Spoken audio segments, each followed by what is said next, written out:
nem na terra, nem debaixo da terra era capaz de abrir o livro, nem de olhar para ele.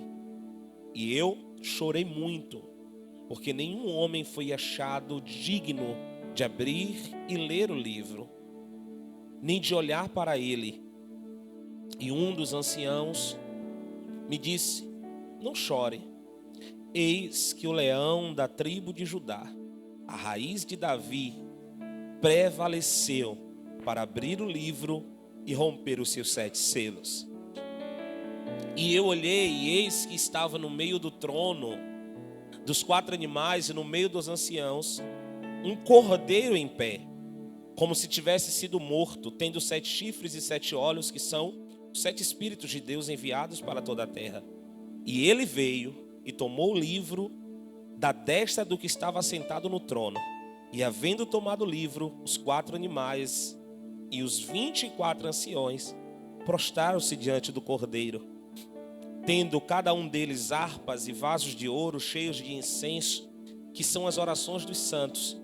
E eles cantavam uma nova canção, dizendo: tu és digno de tomar o livro e de abrir os selos, porque foste morto e não negaste e nos regastastes para Deus pelo teu sangue de cada família e língua e povo e nação.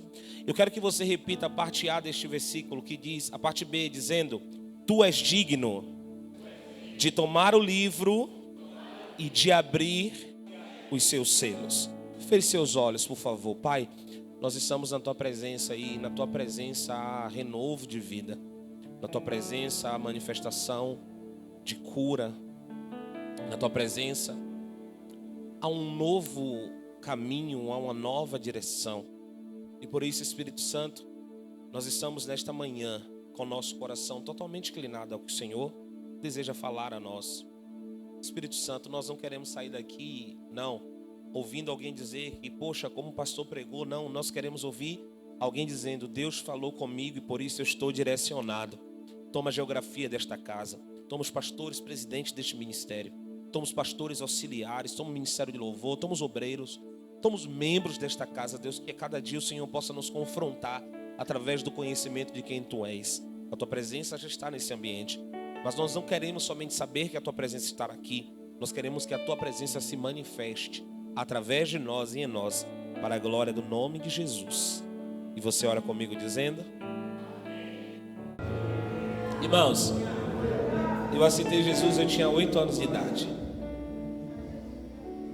Eu vim de uma família disfuncional e morei com meu pai desde os meus 2 anos até a idade de 7 anos e meio. Com 7 anos e meio fui morar com a minha mãe. Minha mãe deficiente auditiva, muda e surda. Graças a Deus está viva, vendo tudo que Deus está fazendo na nossa vida, nesta nação e fora desta nação. E quando eu vou morar com a minha tia, pastor Reinaldo, eu gosto muito de ser sensível à voz do Espírito Santo. Eu geralmente não conto o meu testemunho nas ministrações, eu gosto de aplicar aquilo que é a palavra, mas eu sinto o direcionamento de Deus para poder começar por isto. Quando eu vou morar com a minha tia no Cabula, a minha tia Iraci, crente da Assembleia de Deus, ela tinha uma certa deficiência visual por conta da diabetes. Ela tinha uma dificuldade de mobilidade e eu tinha que acompanhá-la até a porta da igreja. 1 ano eu levando ela à porta da igreja. 1 ano ela colocando a mão sobre a minha cabeça e profetizando: é este aqui que eu quero que o Senhor salve. Após 1 ano eu conduzindo ela até a igreja, eu resolvo entrar na igreja. Entrar na igreja literalmente, não é me converter ao evangelho, porque é uma grande diferença de você entrar na igreja e você se tornar a igreja. Eu entro na igreja e vou a alguns cultos e ali eu confesso a Jesus. Com 8 anos de idade, eu começo a me apaixonar pelo Senhor.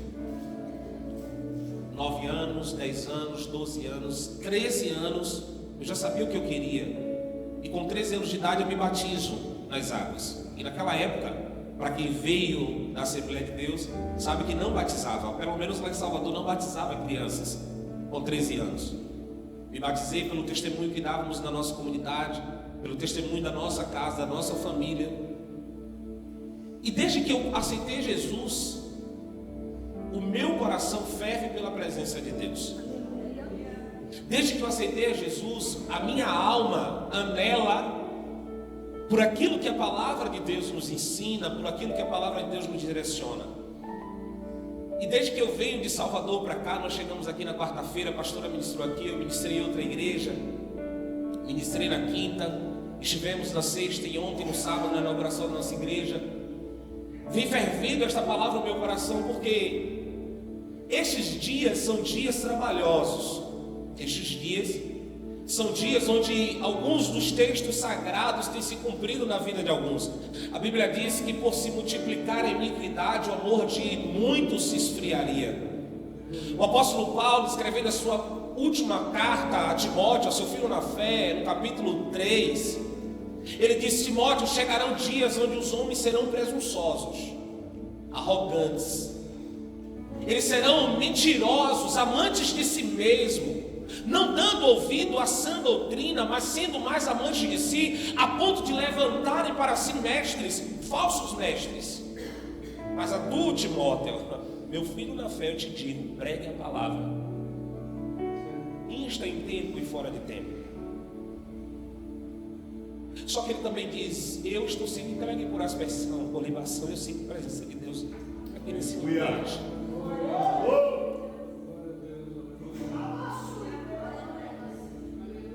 Pois a ti, Timóteo, eu te digo, pregue a palavra em tempo e fora de tempo. Eu estou sendo entregue por aspersão, por libação, por morte. Mas o fiel e único juiz dará não somente a mim, mas a todos aqueles que amam e aguardam a sua vinda, uma coroa eterna de glória. Jesus, ele é prometido desde o Antigo Testamento, desde Gênesis, quando há o pecado de Eva, quando há a influência de Eva sobre Adão, e Adão come do fruto e acaba se desviando do propósito de Deus, do propósito de ser o governante, de ser o gestor do lugar das delícias que era o Jardim do Éden. Quando o Senhor Deus começa a amaldiçoar, a partir do capítulo 3, a Bíblia diz que no capítulo 3, a terra que antes não gerava condores, ela passa agora a gerar condores, e no capítulo 3, ali está o estabelecimento do governo de Satanás para essa terra, porque a Bíblia diz que a partir dali nascem espinhos e abrolhos. O Senhor, olhando para Adão, ele começa a dizer: a partir de agora você vai comer do suor do seu rosto. Olhando para os animais, diz: a partir de agora você será o fruto que alimentará os homens. E ali Deus começa a amaldiçoar a terra. Ele amaldiçoa a mulher com o aumento das dores de parto. Só que ele também olha para a barriga da mulher e também ali declara uma sentença para Satanás. Ele olha para a barriga da mulher, ele olha para a mulher e diz: olha, mulher, a partir de agora, porquanto destes ouvido a serpente, eu coloco inimizade entre ti e a serpente, mas do teu ventre nascerá um que esmiuçará a cabeça da serpente. Você pode levantar a sua mão e declarar isso comigo? Deus já prometeu no Éden que o Cristo seria revelado para esmagar a cabeça de Satanás. Toda promessa em volta do Antigo Testamento é em volta de um Salvador. Tanto é que o maior profeta messiânico, conhecido por Isaías, ele declara que a virgem conceberá e dará à luz a um menino, cujo seu nome seria Emanuel, Deus conosco. Ele seria Pai da eternidade, Príncipe da paz. Todo o Antigo Testamento aponta para a segunda vinda de Jesus. O Novo Testamento é a primeira vinda do Cristo. Só que quando Jesus está caminhando para seu reinado sobre a terra, ele faz a escolha de 12 discípulos. Ele escolhe 12 pessoas com temperamentos, com instrução, com profissão, com vidas totalmente diferentes.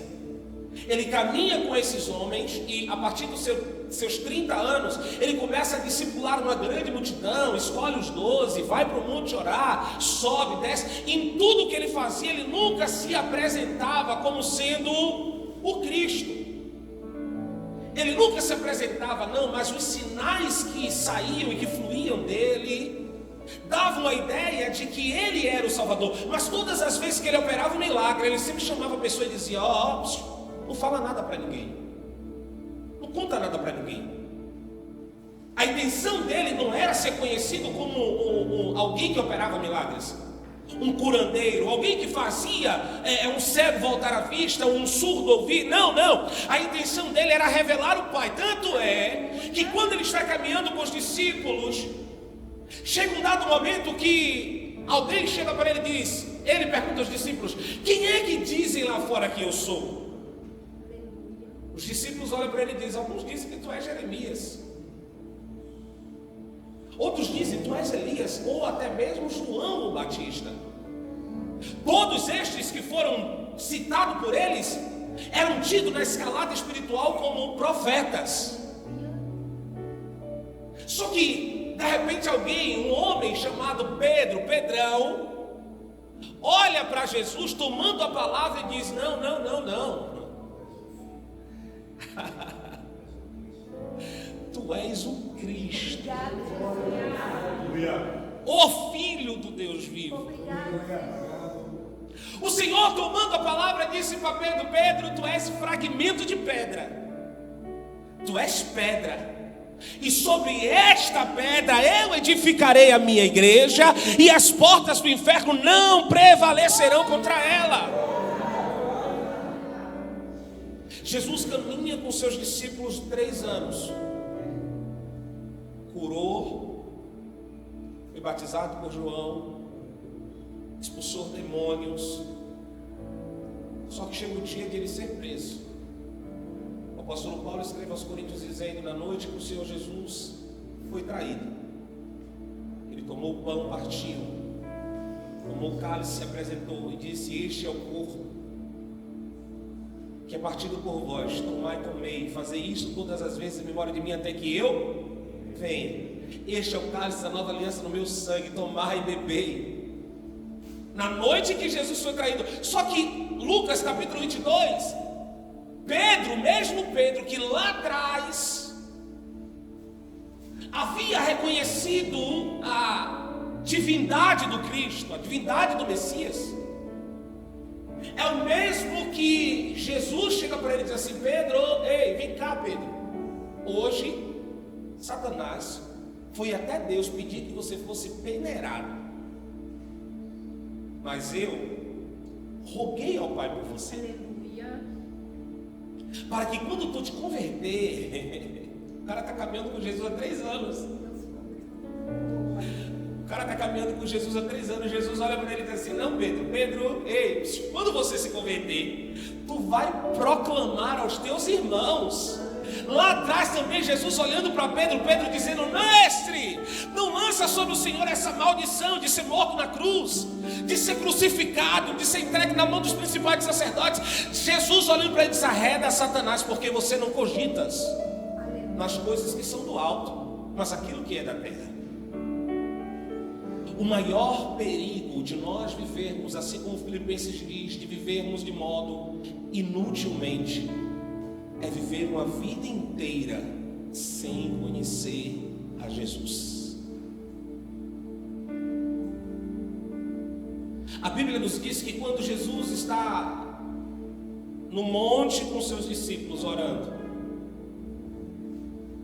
vem Judas sobe com a turba. E a intenção dele não era simplesmente abraçar um amigo, era entregar o Messias.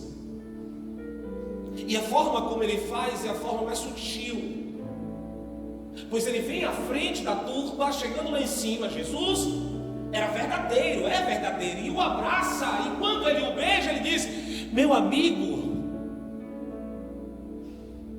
Judas está o traindo. Eu quero que você olhe para essa pessoa que está do lado e diga para ele assim: ó, existem pessoas Agora fala com voz de quem vem para a igreja. Diga para ele: existem pessoas que quando te fazem mal, estão te empurrando para você viver o seu propósito.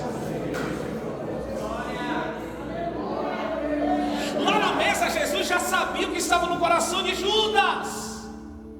Tanto é que quando ele mete a mão no prato, Jesus olha para ele e diz assim: vai lá e faz aquilo que Satanás propôs no seu coração. Quando Judas está traindo Jesus e Jesus chama ele de amigo, o beijo revela quem Judas é, mas o abraço e a frase amigo revela quem Jesus é. Jesus se entrega. Está escrito que ele se entregou por mim. Não foi Pôncio Pilatos que tomou a vida de Jesus. Não foi o julgamento de Anás, de Caifás. Não foi o grito dos judeus dizendo: solta Barrabás, que matou a Jesus. Ele disse: não, vocês não tomou a minha vida, eu a dou em favor de vós. Vocês não estão tomando aquilo que Deus me deu. Não, eu estou todo arrepiado nesse altar, a presença de Deus nesse ambiente. Ele disse: eu me entrego como ovelha muda ao cativeiro, por amor a você, por amor a você, por amor a você. Ele morreu, ele se entregou, ele foi cuspido, ele foi traído. Na noite em que Jesus está na cruz, aqueles que caminhavam com ele, não tinha Pedro, não tinha os discípulos que caminhavam com ele, mas ele olhou para o céu e com seu olhar de amor, ele disse: Pai, perdoai-os, porque eles não sabem o que fazem. Só que lá havia um discípulo, pastor Reinaldo. Que discípulo era esse? A Bíblia diz que Jesus ele escolhe 12. Dos 12, Jesus separa 3: Pedro, Tiago e João. Pedro com seu temperamento aflorado, Tiago mais tranquilo, e João era conhecido como discípulo amado, aquele que reclinava a cabeça no colo do mestre, aquele que quando Jesus olha para Pedro dizendo: Pedro, esta noite Satanás pediu para te peneirar, mas eu roguei ao Pai para que você não fosse peneirado. Mas Pedro, ó, eu estou te avisando, esta noite, antes que o galo cante, tu me negarás por 3 vezes. Pedro disse: não, mestre, eu, se possível for, até para a cruz eu vou com o Senhor. Só que quando os soldados vêm prender Jesus, Pedro se embranha nos matos e some. Após Jesus ter passado do outro lado do templo, do pátio, ter olhado para ele, ele olha para Jesus depois de ter negado e some da história. Só que a Bíblia diz que em todo o tempo João, o discípulo amado, estava vendo todo o sofrimento de Jesus. Só que quando nós lemos Apocalipse capítulo 5, João já está idoso, né? É um senhor de idade. Tentaram matar ele de um jeito, lançaram ele dentro de um tacho de azeite quente e disseram: não, esse miserável não morre. O que a gente vai fazer com ele? Vamos lançar ele na ilha de Patmos? Deixa ele lá, esquecido, até ele morrer.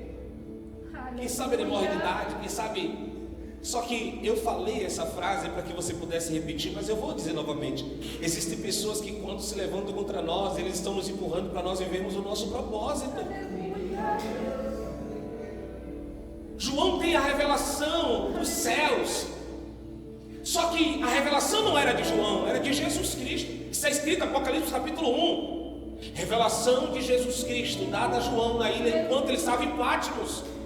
No capítulo 5, ele tem uma revelação de Deus e ele começa a escrever. E ele diz: e eu vi na destra do que estava sentado no trono um livro escrito por dentro e por fora, selado com 7 selos. E eu vi um forte anjo proclamando em alta voz: quem é digno de abrir o livro e desatar os seus selos?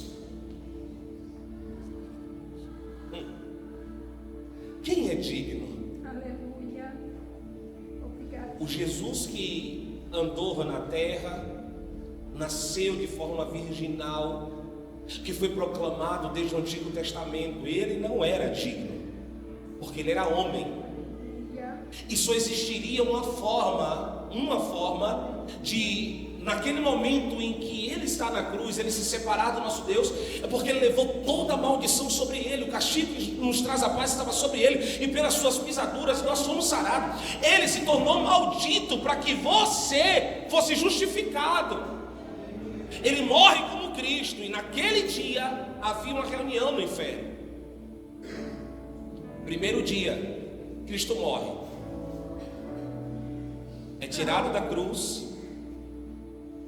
é levado para o túmulo de José de Arimateia, é colocado lá dentro.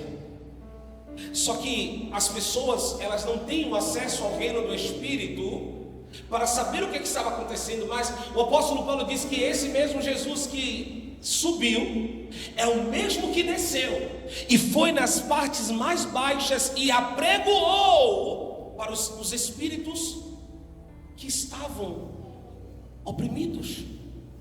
Pensa comigo. O nosso adversário, olhando Jesus na cruz, sendo morto, e agora eles começam a se organizar dizendo: nós vencemos, nós conquistamos a morte do Salvador dos judeus. Só que de repente eles não começam mais a sentir o cheiro de enxofre, e eles não estão mais na escuridão, porque o nosso Jesus está entrando no inferno. Ele está pisando no inferno, e agora um olha para o outro e fica: rapaz, que negócio é esse aqui? Não estava na luz, não estava na escuridão, não estava no escuro. De repente ele diz: ei diabo, ei, me dá a chave da tua casa, porque a partir de agora eu estou tragando a morte pela vida. Onde está a morte, a tua vitória? Onde está a morte, os teus agrilhões? Tragada foi a morte pela vida. Ele morreu, ele desceu às partes mais baixas do inferno, e ele disse: eu vou desfazer tudo aquilo que o inferno planejou. Não, o inferno não é morada para os filhos daqueles que conhecem a Deus. O inferno é a prisão onde Satanás e seus demônios serão aprisionados, e nem ele é digno de ter a chave da sua casa. E agora ele volta. Terceiro dia ele ressuscita. Obrigada, Jesus. Aleluia.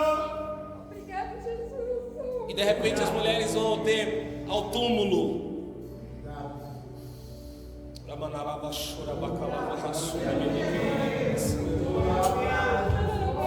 Elas vão como de costume ao túmulo.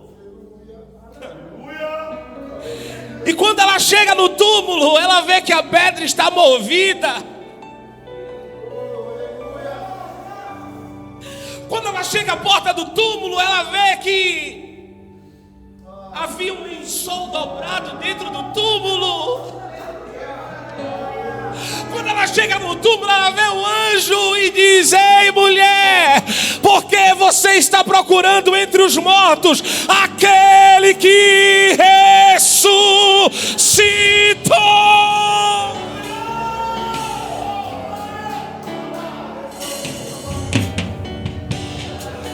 Urabacalava, chora, bacalavai. Uribicanda lá, pranto, comanda lá, vachanda lá, bracamandai. Ei, Herodes não pode matar o teu Senhor. Pilatos não pode matar o teu Senhor. As leis de Roma não puderam aprisionar aquele que é dono de toda a vida. Mas ele disse: eu estou vivo, e eu irei voltar para te buscar.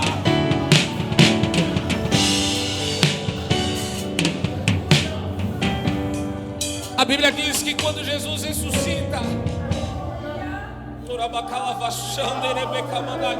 ele olha para as mulheres e diz: olha, vai lá e avisa seus irmãos, avisa eles que eu quero ter um encontro com eles. Mas ele fala um nome específico. Ele diz: vai lá e diz a Pedro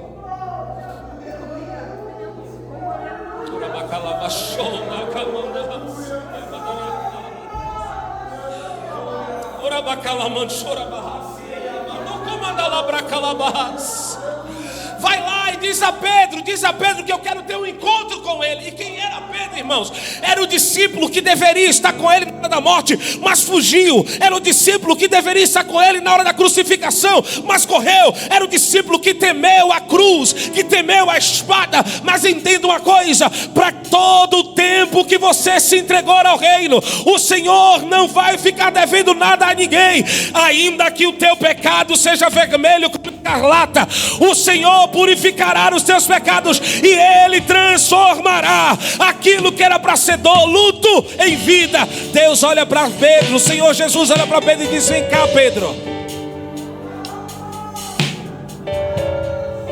Vem cá, Pedro, vem cá, vem cá. Os discípulos estão reunidos no cenáculo. Os discípulos estão reunidos como que se fosse mais uma reunião. Os discípulos estão indo ao cenáculo como um rito religioso, meu pastor. Só que naquele dia,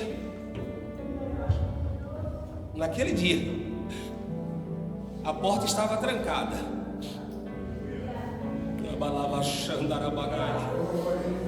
A porta estava fechada.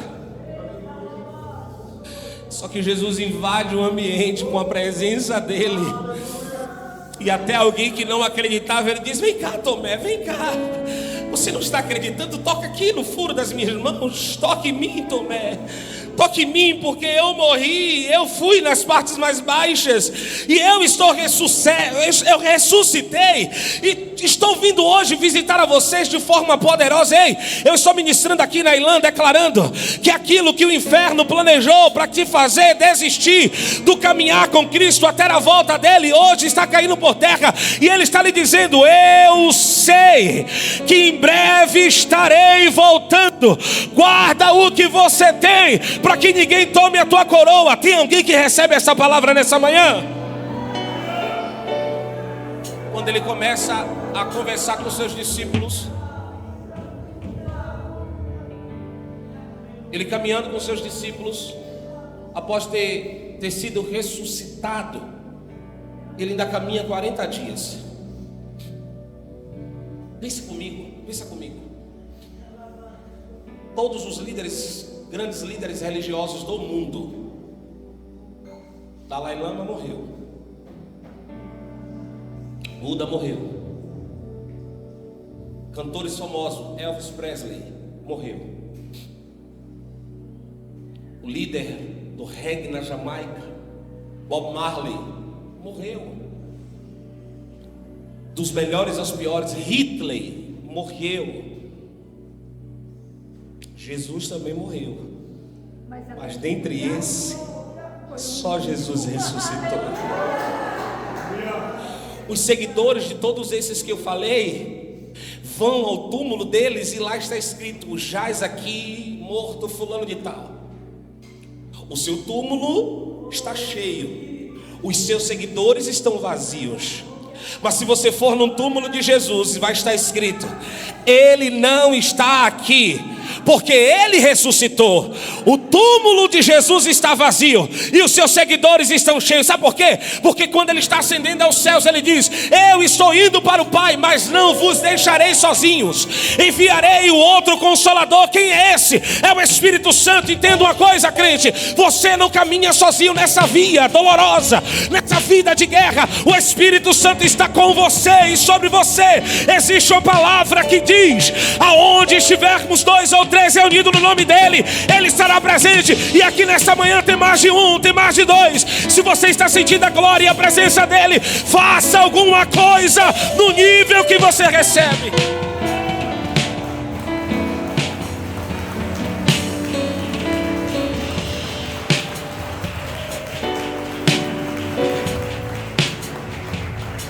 Atos dos Apóstolos, capítulo 1, versículo 10 e 11 diz: Esse Jesus que dentre vós foi recebido em cima no céu, há de vir assim como para o céu os vistes ir. Em João capítulo 14 versículo 3 diz: voltarei e vos receberei para mim mesmo, para que aonde eu estiver estejais vós também. Em Hebreus capítulo 9 versículo 28 diz: assim também Cristo aparecerá a segunda vez, sem pecado, aos que esperam para a salvação. Em Apocalipse capítulo 5 versículo 5 diz: e disse-me um dos anciãos: não chores, eis que o leão da tribo de Judá, a raiz de Davi, que venceu para abrir o livro e desatar os 7 selos. Em Apocalipse capítulo 22 versículo 16 diz: eu, Jesus, enviei o meu anjo para vos testificar todas estas coisas.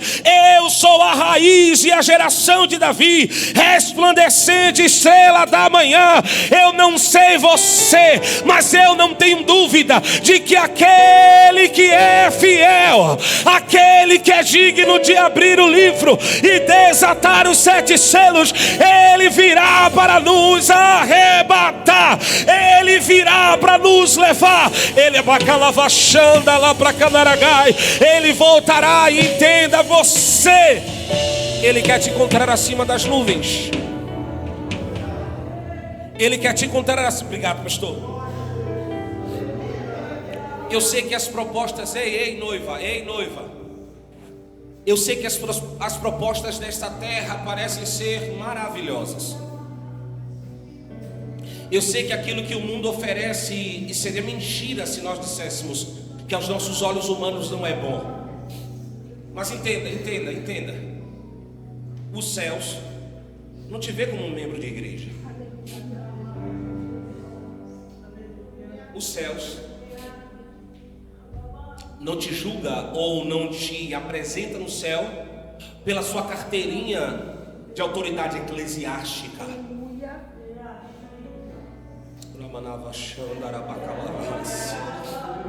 Os céus te vê como noiva. Os céus te vê como noiva. Os céus, Cantares capítulo 13, a Bíblia diz que um dia Salomão, ele resolve descer nas partes mais baixas do seu reino. E quando ele desce nas partes mais baixas do seu reino, lá ele encontra uma moça, uma mulher, a mulher sunamita. E quando ele encontra essa moça, nos conta a história de que os seus irmãos haviam ensinado a ela que todas as vezes que ela estivesse pisando a uva, todas as vezes que ela estivesse ali pisando, amassando a uva para fazer o vinho, ela teria que correr e lavar as suas vestes nas águas. Por quê? Porque havia uma promessa sobre aquela moça, dizendo que um dia o seu rei iria descer para buscá-la, iria descer para levá-la para cima no seu palácio, no seu trono. E nesse dia Salomão desce, pastor, e ele diz: olha, eu vou descer. A intenção dele não era despertar o amor que ele não queria. Não desperte em mim o amor que tu não queres. Não, a intenção dele era conhecer o seu povo. Mas aquele dia ele desce como um pastor, ele se veste como pastor de ovelhas, e ele caminha entre o seu povo. De repente os seus olhos viram uma mulher muito bonita, mas o que chamou mais a sua atenção era a cor do seu vestido. Seu cabelo era bonito, a sua pele era bonita, mas a cor do seu vestido era alvo, era branco. Quando ele olha para aquela mulher, ele diz: não, você não pode ficar aqui. Quem é Salomão? Salomão é um tipo de Cristo que desceu como pastor para arrebanhar as ovelhas. Mas quando ele toma a sunamita pela mão, ele já é o Cristo ressurreto, não mais o pastor de ovelhas que veio arrebanhar, mas o Cristo Salvador, que lhe tirar a sua coroa e dará a sua noiva. Eu estou profetizando a olhos abertos, dizendo: o nosso Redentor está descendo do seu trono, está descendo do seu palácio, e ele quer te encontrar como pastor, adornada, limpa, pura. Ai, meu Deus do céu, ele quer te encontrar com as suas vestes purificadas. Ele disse: e procurei um que estivesse na brecha e não encontrei. Mas aqui em São Paulo, na Ilã, existe um povo que acredita, que crê que este rei está descendo, e você também vai subir.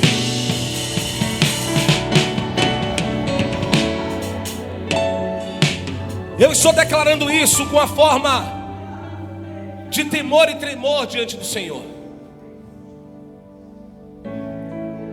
Existe uma grande surpresa que vai acontecer naquele grande dia. Existe a turma daqueles que fizeram tanto, se envolveram tanto com a obra, se envolveram tanto com tudo, e nunca conheceu a Cristo. Vai ser colocado de um lado e o Senhor vai dizer: não, eu não vos conheço. Ele vai dizer: mas Senhor, em teu nome eu orei, em teu nome eu profetizei, em teu nome eu curei, em teu nome eu fiz tanta coisa. Mas ele vai dizer: eu não te conheço. Mas existe também um outro povo.